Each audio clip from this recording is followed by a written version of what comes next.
What? This is DJ Mike Q What? production. Feminine soft cunt to the cunt. Feminine soft cunt to the what cunt? Feminine soft cunt to the cunt. Feminine cunt. Feminine cunt to the cunt. Feminine cunt to the cunt.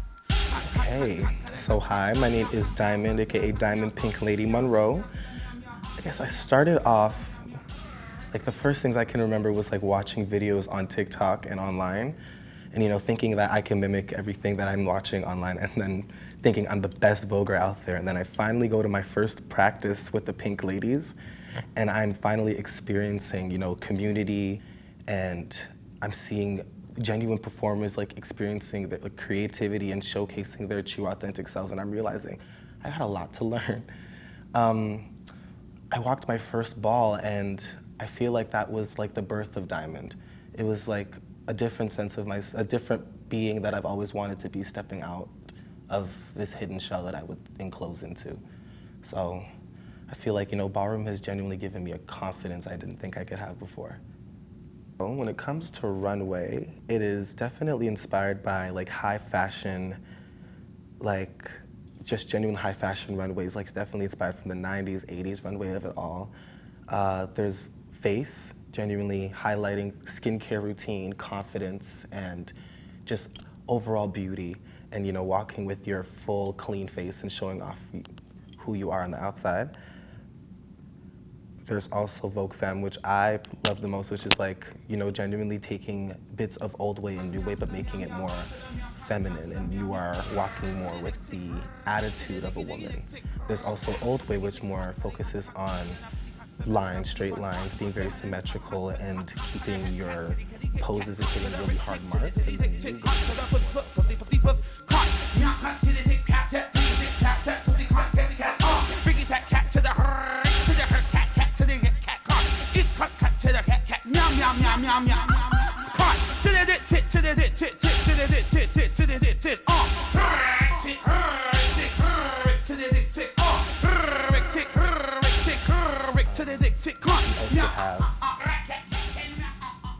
You also have Best Dressed.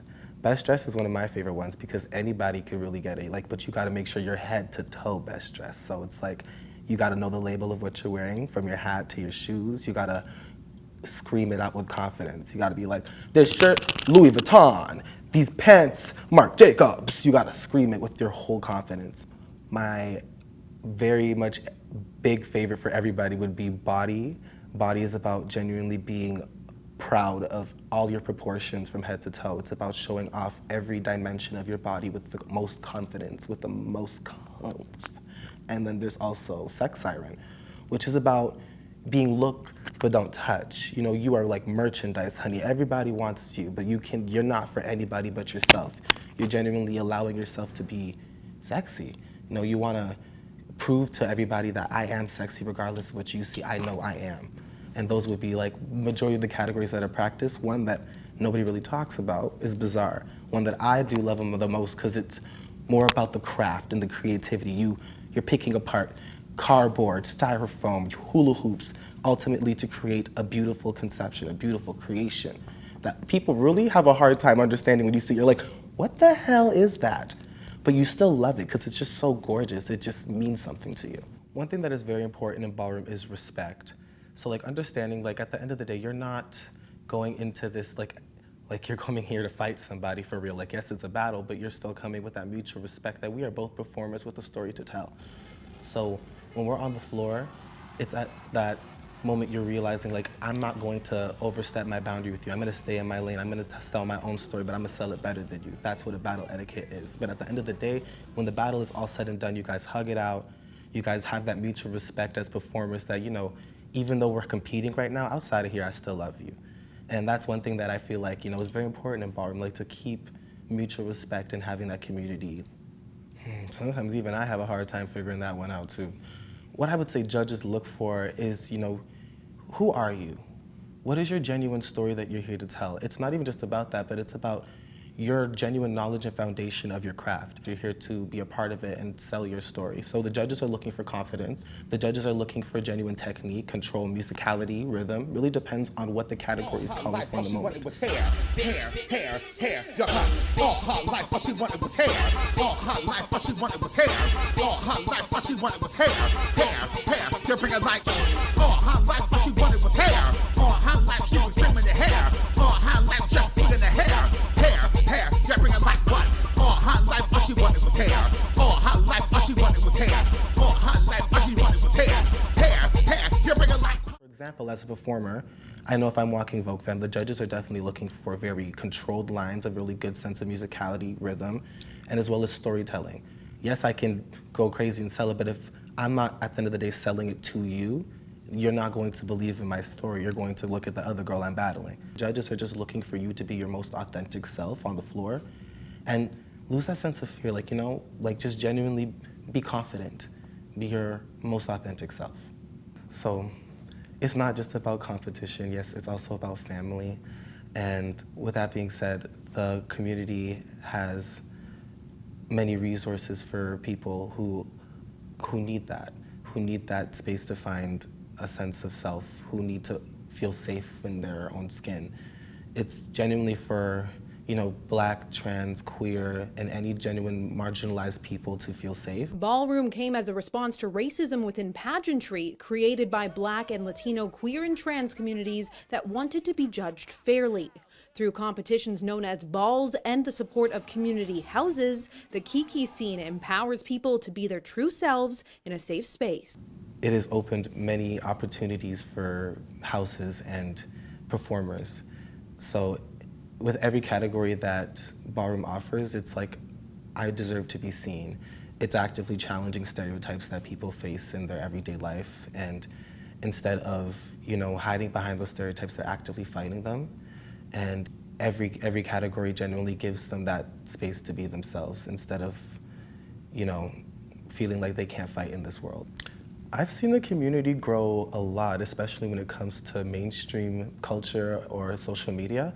And that has definitely opened a lot of doors for performers and houses to genuinely like have a voice outside of ballroom. One thing I can say that is very important, though, is that the history and its culture is never forgotten. Toronto's Kiki ballroom scene has evolved from an underground subculture into a growing space for empowerment. Growth does not mean the erasure of the people who genuinely paved the way for the community. So still, you know, providing those like accessibility for younger youth that may be coming into the community, having mentorship available, like those things are very important to ballroom because at the same time, we can grow, but we don't have to erase the culture at the same time. Okay, well for me especially, when it comes to the audience and the role they play, I would say they are everything. The shared experience between performer and audience. I'm directly having a direct connection with the audience. Their chants, their reactions, their energy, it's actively feeding the atmosphere, giving me more of a drive to perform. When the chants are being said, it's giving me, you know, a chance, feeling like I can actually take a risk and push myself a little bit more every time I perform.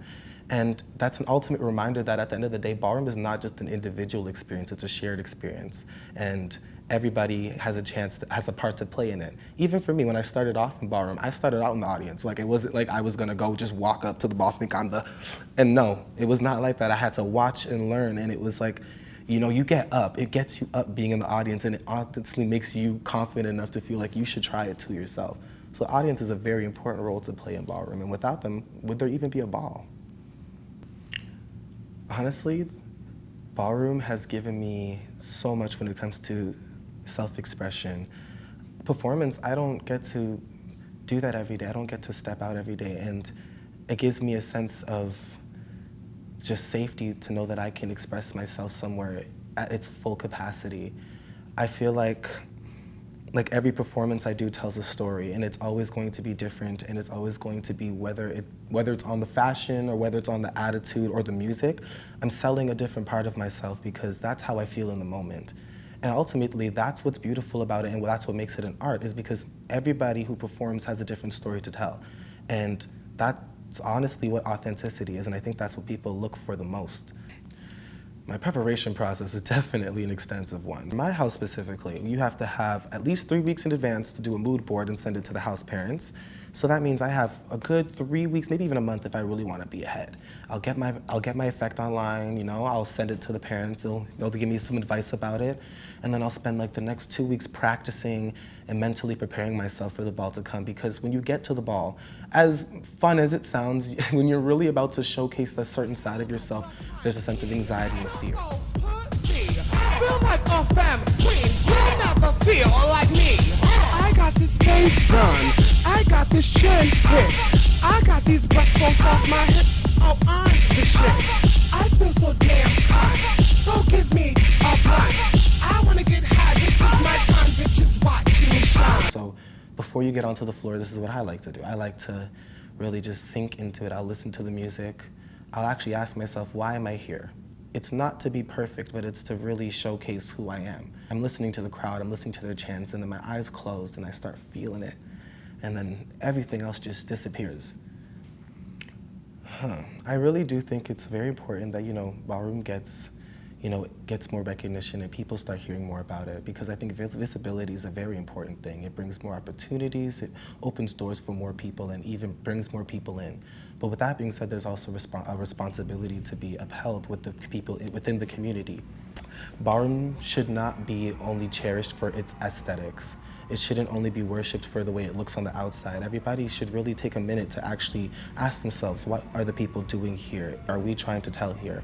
So, you know, still honoring the Black and Latinx people within the community and the pioneers who have built the community at the same time is very important for its visibility to, you know, maintain its roots at the same time. The spotlight should definitely amplify ballroom's history and not diminish it. So if anything, people coming into the scene or anybody within the scene, it's all everybody's responsibility to uphold its natural traditions. All about love at the end of the day. It's all about love, all about community, all about family, and those are really big, meaningful messages that ballroom just aims to share. And if people uphold that, then there should be no reason for ballroom to be erased.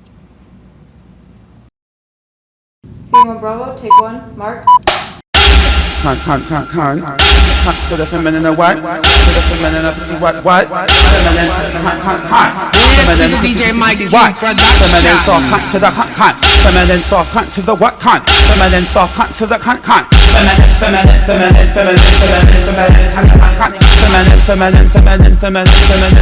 to the cunt. Cunt to the cunt.